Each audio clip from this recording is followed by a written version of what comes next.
အားလုံးပဲမင်္ဂလာပါ Firebase မြန်မာအနေကြိုဆိုပါရစေကျွန်တော်ဒီနေ့မှာတော့ Ternary operator အကြောင်းပြောမယ်ဒါပေမဲ့အဲအကြောင်းကိုမပြောခင်မှာဒီ nar data type ကိုအရင်ပြောချင်တယ်ကျွန်တော်ရဲ့ဒီ nar data type ဆိုတာကကျွန်တော်တို့ empty နဲ့နည်းနည်းဆင်တယ်ဒါပေမဲ့မတူဘူးအဲ့တော့ဒီအကြောင်းကိုပြောရမှာဆိုရင်ကျွန်တော်တို့ဒီ message ဆိုတဲ့ string variable တွေကိုကျွန်တော်တို့ hi ဆိုပြီးတော့ value ထည့်လိုက်မယ်အော် run လိုက်မယ်ဆိုရင်ကျွန်တော်တို့ရဲ့တန်ဖိုး hi ဆိုပြီးတော့ပြပေးတယ်အကယ်၍ကျွန်တော်တို့ကဒီနေရာမှာဘာမှမထည့်ခဲ့ဘူးempty string ကိုထည့်ခဲ့မယ်ဆိုရင်သူက run လိုက်ရင်ဘာမှမပြပေးဘူးအဲ့တော့ဒီ nar နဲ့ empty နဲ့ဘာကွာလဲဆိုတော့ကျွန်တော်ရဲ့ဒီ empty string ဆိုတာကသူ့ရဲ့ဒီ string ရဲ့ character ရဲ့ length က0ပါပြောရမယ်ဆိုရင်ဒီဗလာတန်ဖိုးကြီးကိုကျွန်တော်တို့ကထည့်ပေးလိုက်တာပါအနည်းဆုံးတော့ဒီ message ဆိုတဲ့ variable တွေကိုကျွန်တော်ကဗလာတန်ဖိုးကြီးကိုလာပြီးတော့ assign ခန့်ပေးလိုက်ပါတယ်ဒါ empty အခြေအနေပါဒါပေမဲ့ nar ဆိုတာကကြတော့ကျွန်တော်တို့ကလုံးဝကိုဘာတန်ဖိုးမှကိုလာပြီးတော့ assign မခန့်ဘူးဒီလိုမျိုးအလွတ်ကြီးထားတာကို nar လို့ခေါ်တယ်အဲ့တော့ဒီ message ဆိုတဲ့ variable ကကျွန်တော်တို့ nar ဖြစ်နိုင်တယ်ဆိုရင်ဒီနောက်ကဒီ data type ရဲ့အနောက်လေးမှာ question mark ဆိုပြီးတော့ကတ်လိုက်ပေးရပါတယ် string question mark ဆိုပြီးတော့ကတ်လိုက်ပေးရတယ်သူ့ရဲ့အဓိပ္ပာယ်ကကြတော့ဒီ message ဆိုတဲ့ variable ကဒီ string တန်ဖိုးတစ်ခုဖြစ်နိုင်တယ်ဒါမှမဟုတ်ရင်ဘာတန်ဖိုးမှမထည့်ထားတဲ့အလွတ်ကြီးနားတန်ဖိုးလည်းဖြစ်နိုင်တယ်ဆိုပြီးတော့သူကပြောချင်တာပါအဲ့တော့ကျွန်တော်တို့ run လိုက်မယ်ဆိုရင်ဒီ message ကိုသူကနားလို့သူကဒီ print ထုတ်ပေးတယ်ဘာလို့နားလဲဆိုတော့ကျွန်တော်တို့ရဲ့ဒီ message ဆိုတဲ့ variable တွေကိုဘာတန်ဖိုးမှကိုလာပြီးတော့ assign မခန့်ခဲ့ဘူးအဲ့ဒါကြောင့်မလို့သူကနားလို့သူက print ထုတ်ပေးလိုက်တာအဲ့လိုမျိုးကျွန်တော်တို့ကလာပြီးတော့ဘာတစ်ခုမှ assign မခန့်ဘူးဆိုရင်သူကနားဖြစ်နိုင်တယ်ဆိုရင်ကျွန်တော်တို့ကနောက်ကနေဒီ question mark နားလေးကိုထည့်ပေးရပါတယ်အဲ့ဒါမှဒီကောင်ကနားဖြစ်တာပါအဲ့တော့သူ့ရဲ့ runtime data type ကိုကျွန်တော်တို့ထုတ်ကြည့်ရအောင်ဒါ data type ဖြစ်နေလဲဆိုတော့သူ့ရဲ့ data type ကနားပါအဲ့တော့ဒီသူ့ရဲ့ဘာတစ်ခုမှမထည့်ထားဘူးဆိုရင်သူ့ရဲ့ data type အနေနဲ့ကနားပါဒါပေမဲ့သူ့ရဲ့ value အနေနဲ့ကျတော့ဒီလိုမျိုးနားပါနားနှစ်ခုကမတူပါဘူး data type အနေနဲ့ဆိုရင် n အကြီးဒါမှမဟုတ်သူ့ရဲ့ value အနေနဲ့ဆိုရင် n အသေးပါအဲ့တော့အကယ်၍ကျွန်တော်ဒီ message ထဲမှာတစ်ခုခုလာပြီးတော့ဒီ string တန်ဖိုးတစ်ခုလာပြီးတော့ထည့်လိုက်မယ်ဆိုရင်သူ့ရဲ့ runtime data type က string ဖြစ်သွားပါပြီသူ့ရဲ့ value အနေနဲ့ဆိုရင်လည်းသူက high ပဲဖြစ်သွားပါပြီအဲ့တော့ဒီ question mark လေးကိုသူက nar check operator လို့ခေါ်တယ်ဒီကောင်ကဘယ်လိုမျိုးလဲဆိုတော့ဒီ variable ကဘာတန်ဖိုးမှမထည့်ခဲ့တဲ့နားလည်းဖြစ်နိုင်တယ်လို့သူက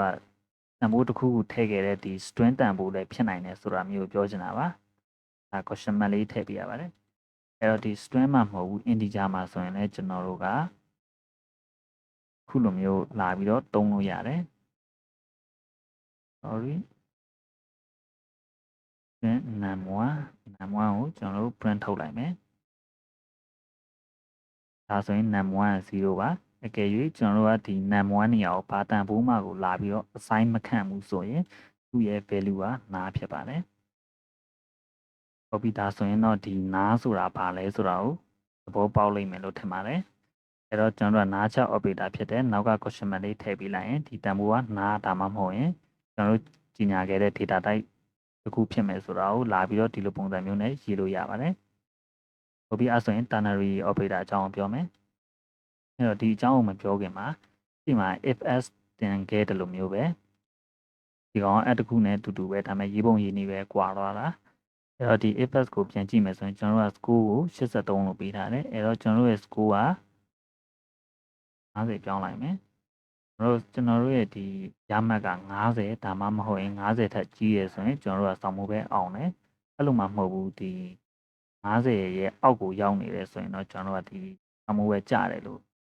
ဒီပဲရတယ်အဲ့တော့ကျွန်တော်တို့က message ကို print ထုတ်ကြည့်လိုက်မယ်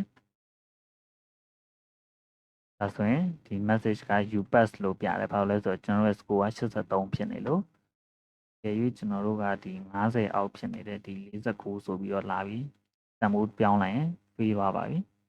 ဒီ ternary operator ရဲ့ဒီရေးပုံရေးနည်းကကြတော့ကျွန်တော်တို့ဒီရှေ့က condition တစ်ခုရှိမယ်ဒီ condition ကမှန်တယ်ဆိုရင် question mark ရဲ့နောက်ကဟာအလုပ်လုပ်မယ်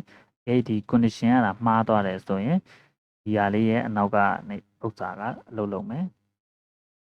အဲ့တော့ကျွန်တော်တို့ကဒီပုံစံအတိုင်းပဲကိုဒီ ternary operator အနေနဲ့လာပြီးတော့ရေးမယ်ဆိုရင်ဒီလိုပုံစံဖြစ်မှာပါကျွန်တော်ဒီကောင်လေးကို comment ပေးလိုက်မယ်အဲ့တော့ကျွန်တော်တို့ကဒီ message ဆိုတဲ့တန်ဖိုးတွေကိုကျွန်တော်တို့ကတန်ဖိုးတစ်ခုထည့်မယ်အရင်ဆုံးကျွန်တော်ဒီ score တစ်ခုကိုကြီးညာလိုက်မယ်ကျွန်တော်တို့ရဲ့ရမှတ်ကို80အနေနဲ့ထားလိုက်မယ်အဲ့တော့ကျွန်တော်တို့ရဲ့ဒီ score က greater than သို့မဟုတ် equal 50တက်ကြီးရဒါမှမဟုတ်50နဲ့ညီနေတယ်ဆိုရင် question mark ရဲ့အနောက်က u pass ဆိုတာလေးကိုလုပ်မယ်အဲ့လိုမှမဟုတ်ဘူးဆိုရင် u face ဆိုပြီးတော့ကျွန်တော်တို့သုံးမယ်ဒီပုံရင်းနည်းလေးရဲ့ဒီတိုင်းလေးပါ